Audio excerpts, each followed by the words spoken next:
Did I give them the office address or the home? Ever wonder what happens when a mob boss loses his most trusted advisor?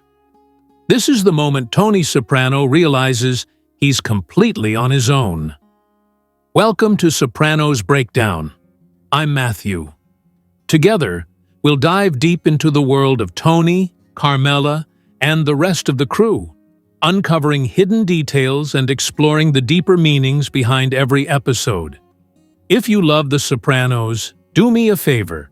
Smash that like button so more fans can find this content. All right, let's get started.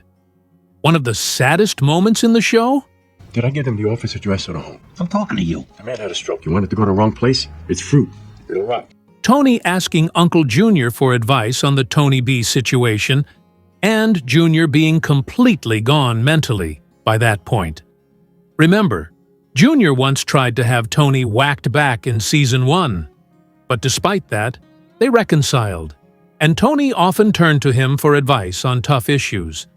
Richie, Ralph's Ginny joke, John and Carmine's fallout, Christopher's drug problem, even Feech in early Season 5. Junior was Tony's go-to consigliere, the old-school voice of reason, but by the Season 5 finale, when the Tony B mess reaches its peak, Junior's mind is so far gone, it might as well be a foreign country. Tony tries again and again to explain the situation, but Junior can't follow, mixing up Phil, Billy, Tony B, repeating random words. It's like trying to have a serious talk with a broken record. That's the heartbreaking part. Tony realizes he's completely alone. No Uncle Junior to turn to for advice anymore. But he wasn't made, right? The kid, Phil's son. There's a moment when Junior asks if Phil's son was made. On the surface, it seems nonsensical, but there's a flicker there. A kernel of an idea just out of reach, lost to dementia. Perhaps Junior was edging toward the idea of witness protection, the simpler solution. But the truth is, Tony B shot Phil's brother, a massive violation during a brutal leadership war. And Junior's confusion misses the point entirely. That's not important. Make sure you eat a lunch today. Tony lost one of his best advisors in that instant. With Christopher untrustworthy due to his addiction and Dr. Melfi growing tired of Tony's issues, Tony's running out of people who can help him navigate the endless mafia chaos, which, let's be honest, is his entire life. Watching Junior's mental decline is painful. Sure, he was a sociopathic killer, and hardly a saint, but this was still the family boss, if only in name, a man who commanded respect. Even if he was pazzo, he was still family. And now, he's just lost. You realize I had an entire container of imported provolone coming into that port Saturday? Tony and Junior's relationship is one of the most emotionally complex in the show.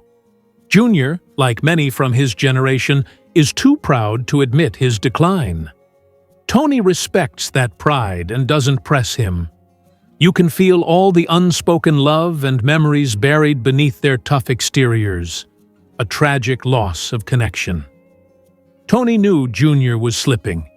He asked for advice, not expecting much, but because the weight of the Tony B situation was crushing. Deep down, Tony knew Tony B had to go. And if he couldn't hand him over to Phil, he'd have to take matters into his own hands. Tony knows what has to be done. Tell John where to find Tony Blundetto. He just won't do it. So if he even knows where Tony B is. That moment, when you realize the elders you once turned to are gone, and now you're the elder expected to have the answers, it's gut-wrenching. Tony faces that in real time, as Junior fades away and the family business spirals out of control. Meadow Soprano isn't the innocent victim you think she is. Here's the harsh truth about how she enabled one of the most dangerous crime families ever. You said you were going to take me. Go sit down. Fucking brat. Meadow acts like a spoiled brat, never seems thankful for what her parents give her. She does stupid things and makes excuses constantly. She even didn't seem to genuinely mourn her boyfriend dying. using it as an excuse. I'm on season 4, so maybe my opinion will change later. At 21 and having experienced college life, I don't accept that as an excuse for her being so lame. Many people say she's smart and the antithesis to Tony. You have a second? I know you said we can't be friends. I'm pregnant. It's Ralphie's. She tries to sound educated with big words, but still acts like a child, doing drugs and drinking. I just don't get why people like her. Tony really put Meadow back in her place at one point. She spends an episode complaining about Jackie to Carmela, and when she realizes she messed up calling Tony a name, her face says it all. Jackie Jr. was pretty dumb, and Meadow's behavior reflects a typical teen with an atypical family. Both Meadow and her brother AJ were given a lot, but also had to deal with complicated parents like Tony and Carmela, which shaped their behavior.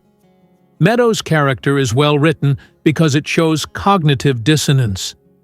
Her behavior is a reflection of how she's been raised.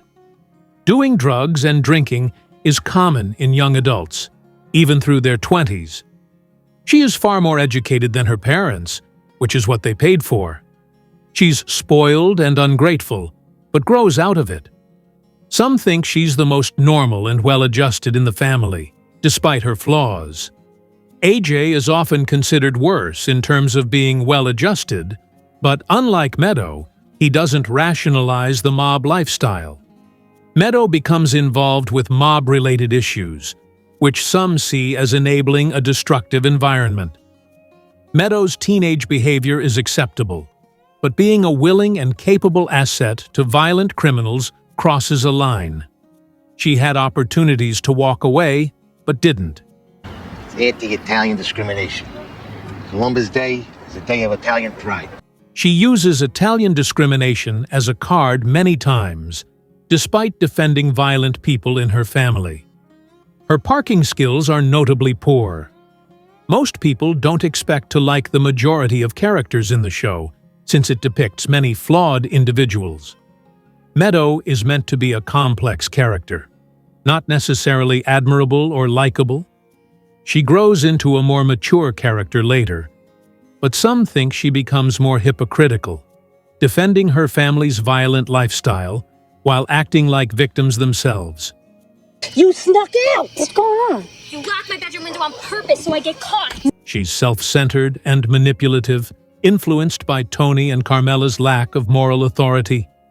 Her role models are criminals, and this affects her development. Her legal aid work and political activism can be seen as a way to make her and her family appear legitimate, even if she has unresolved emotional ties to crime. Her voice and some of her scenes are irritating to some viewers, but she acts like a typical teenager with all the associated flaws. Her character arc highlights the difficulties of growing up in a mob family, showing how intelligence and opportunity don't necessarily lead to a better life. Think $75,000 is chump change? What if I told you that's practically a fortune in Tony Soprano's world? And yet, Irina still wasn't satisfied. How you doing, hon? Who sent you, Tony? Yeah, he asked me to bring you this. I don't want it. Yes, you do. $75,000 in here. Irina getting mad about only $75,000? Come on, with inflation, that's almost $150,000 today. Give or take. I'm not exactly a math whiz. But seriously, which other guy in that crew would have even thrown her a bone? Tony was weirdly nice to most people he actually gave a damn about. Well, except Janice. Sacre bleu. Where's my mama? Sure, she wanted Tony more than the money, but he told her it was over 1,000,000 times. At some point, you gotta stop blaming Tony. Is this Mrs. Sopranos? Yes, it is. I used to fuck your husband. Though hiring her cousin after she called his house while Carmela was right there, that was nuts. And the girl with the one pin? Yeah, she was easy on the eyes but straight up rude. Piesh Zellman? The guy gave her a whopping $750 and a year of free parking in Newark. Oh, and he paid for her community college language class, out of the goodness of his heart. A real gentleman, huh? Or maybe just out of the goodness of his circumcised cock. She even finished his bris. What? Then he showed her a mini esplanade with tiny hookers giving tiny blowjobs, surrounded by little condom wrappers. Classy. Seriously, are you people high? What is it, money? I don't want it. Yes, you do. There's $75,000 in it. She said she didn't want the money when it was offered. Spoiled brat? She grew up dirt poor in Ukraine, orphaned, lived with an abusive uncle, barely spoke English, and got by whoring herself out to dangerous men. Tony? Nice and caring? What the hell are you guys talking about? I swear some of you are so zoned out you wouldn't recognize your own mother's muff on TV. Yeah, I always figured she didn't care about the money, just wanted Tony back. Same difference, really. She wanted the fishing pole, not the fish. She probably did love Tony, but in a sick, twisted way. He probably reminded her of the brutal men from her childhood, rather than the normal, well-adjusted, neutered Americans. She blames you for Ronnie Zellman. You beat him with belt. Fell weak in front of her. Remember how she calls his name after he beats Zellman right in front of her? That's her mind rejecting a healthier future. Zellman, for the brutal but familiar Tony. Tragically human, really. I think she cared about the money, but knew $75,000 was chump change compared to what she'd get if Tony stuck around.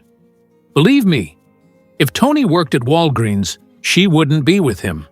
Fun fact, she moved to Kazakhstan to live with her uncle after being orphaned, one of the poorest places in the USSR. And yes, what Sacha Baron Cohen did to them was kinda messed up. AJ had a point. Everyone treats Tony like some saint. This poor girl was barely 23. It's wild how framing works on TV. If the story was told from Irina's view, Tony would look like a fat, old scumbag exploiting an immigrant stripper. But since it's Tony's show, she's the gold digger. By the way, Irina was a stripper, not a prostitute. Life is there for me without you, Tony. To go back to bodybuilding, to be a dancer, be a prostitute after that? I don't want to. When she tries to kill herself and Tony gives her money, she says, "Tony, what kind of life do I have without you? I guess I could go back to the Bing and dance, then maybe become a prostitute." Like, why say that if she was already one? Let's not call her a whore if she's not one. A sex worker, sure. At least she didn't get her face burned off. Valentina was way more tragic. And Gloria's still hanging around. Oh, Madrone. It's like Breaking Bad and Better Call Saul. Chuck McGill was a victim? Please. Jimmy spent the whole show proving Chuck right. Chuck only fell when he stooped to Jimmy's level cheating. He refused Jimmy's redemption so he could feel superior. What a sick joke. Howard. Victim. Chuck? Piece of shit. Tit for tat until it was too much. Tony isn't nice and caring. He pays hush money so he can sleep at night. You saying he giving Valentina a ride from the hospital is nice? Irina's whole arc is to show how disposable women are in Tony's world. She was an orphaned Ukrainian stripper who fell for a fat Jersey crook and got treated like a side piece until he got bored. The $75,000 was hush money, plain and simple. Emotion means nothing. Women are just transactions. Oh, and he had her tested for AIDS. Nice touch. $75,000? Ha! After she spends it on a TV, stereo, and a universal remote docking station, it's gone. If she had any business sense, she'd have taken it and bought property around the Esplanade project. I bet Syl took a 25% cut. She said, $75K? Surprised, like, "You're paying me to leave you alone?" She wanted Tony, not the cash. That's why she went crazy. Tony kept saying it was over, but she acted like nothing changed. If Tony worked at Walmart, she wouldn't love him any less. She didn't want him gone because it was cheaper to keep her. Tony wasn't kind or caring. He paid off his 20-something, emotionally fragile ex-stripper who barely spoke English, so she wouldn't tell his wife about the cheating. Carmela knew but tolerated it as long as she didn't have to deal with the Gumars herself. When Irina called, Carmela literally left him. Tony getting Janice a house.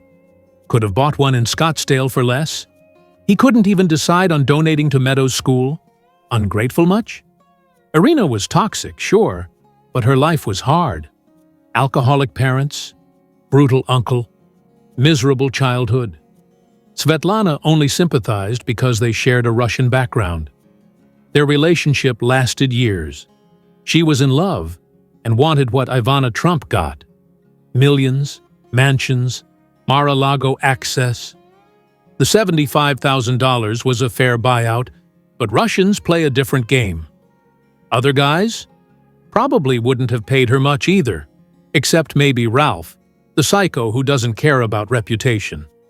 Johnny supposedly took care of his Guma. Never underestimate the power of a guy who won't stop talking, even as bullets tear him apart.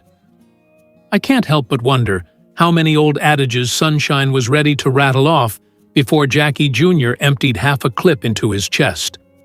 The guy showed zero signs of slowing down, even after Christopher told him to shut it. 2 in the pink, 1 in the stink, he blurts out. Seriously, he threw out everything, from you gotta know when to hold 'em, know when to fold 'em, to know when to walk away, and know when to run. Even dropped a Kenny Rogers line like, playin' with the Queen of Hearts, knowing it ain't really smart. The dealer's in control, after all. He mixed in classic proverbs like, an apple a day keeps the doctor away, and a fool and his money are soon parted, alongside bizarre ads like Safelite Repair. Safelite Replace somewhere in the chaos, he's pleading, Jenny Sack had a 95-pound mole surgically taken off her ass. I have a 98-pound mole on my ass and I need cash now. Deep stuff. Some of his lines got downright esoteric. Victory has 100 fathers. Victory has 100 fathers, but defeat is an orphan. Or was it, defeat is an orphan, but victory goes out with your sister? Whatever. And then gems like, a stitch in 9 saves time, or keep your eye on the tiger, man.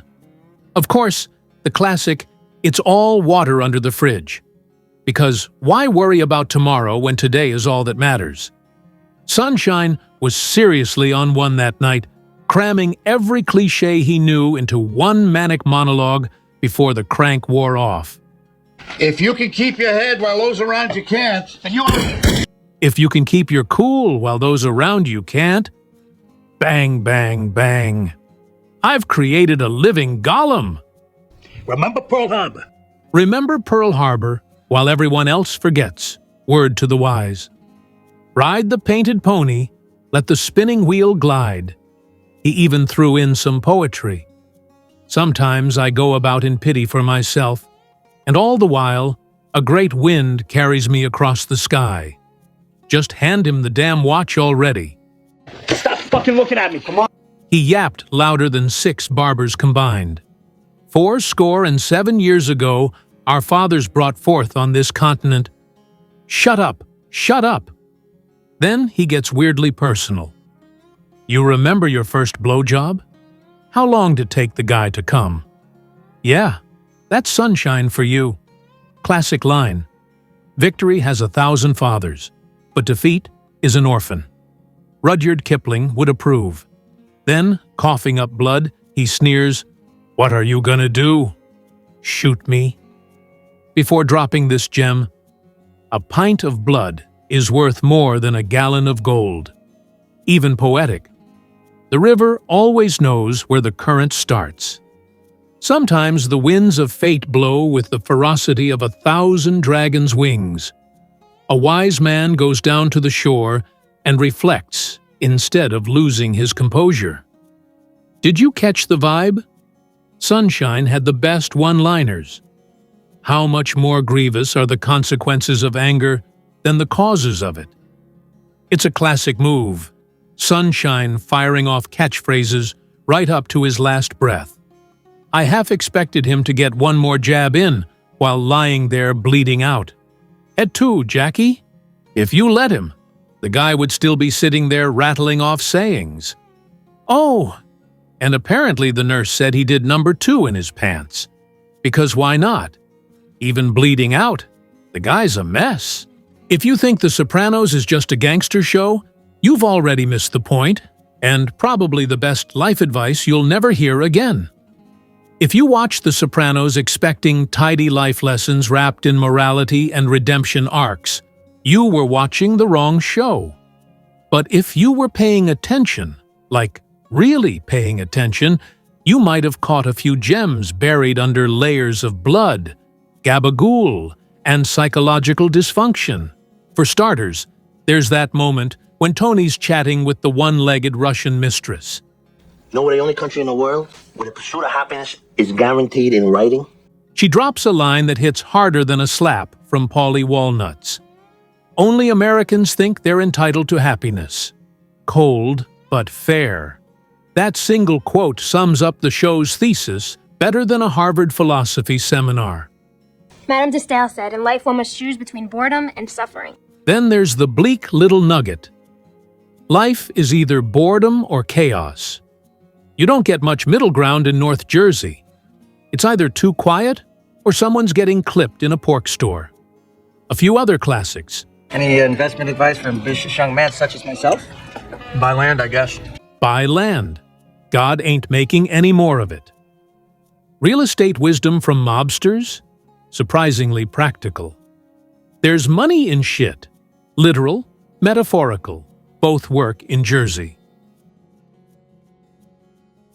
A Don doesn't wear shorts. Image matters. Even if you're just heading to Home Depot. Those who want respect, give respect. Ironic, considering Tony usually followed that up with a beatdown or a death threat. When a guy brings you a light envelope, it's just the beginning. Business 101, Soprano style. You gotta be high up in the corporate structure to make that shit work for you. More is lost to indecision than the wrong decision. Who knew the crew doubled as motivational speakers? And then there's Junior, dropping one-liners like, "Any flies on you are paying rent." A weird compliment, I think. Of course, there's also the long list of things you shouldn't do, like never work for a boss who murders his employees. Don't lend money to friends unless you want to feel like a schmuck. Never trust a fancy coffee machine. It's probably still crap. If you're gonna hook up with the security guard, maybe don't do it in the parking lot. And if you do, pitch. Don't catch. There are moments that are so grimly funny. They feel real. Like when Tony wanders through the house looking for Carmela, finally finding her in the driveway. Somehow tragic and hilarious at once. Or when someone delivers that line about Pearl Harbor. I saw that movie. I thought it was bullshit. Patriotism, Soprano style. The truth is, I can't go out. I'm under house arrest. Then there's the last conversation between Tony and Uncle Junior. Two broken men at the end of the line, mumbling about the past like it barely matters. It's touching, in a sad, you're probably next kind of way. And finally, the real kicker. There's no chemical solution to a spiritual problem. It's like a rehab slogan wrapped in mob logic. Who knew? So, yeah, maybe the Sopranos didn't hand out life lessons on a silver platter. But if you squint through the smoke and profanity, you might catch a few truths. Just don't expect a happy ending. This ain't Oprah. Aye, you listenin'? Smash that like button like it owes you money, and drop a comment, or I'll haunt your dreams like a freaking ghost in sweats.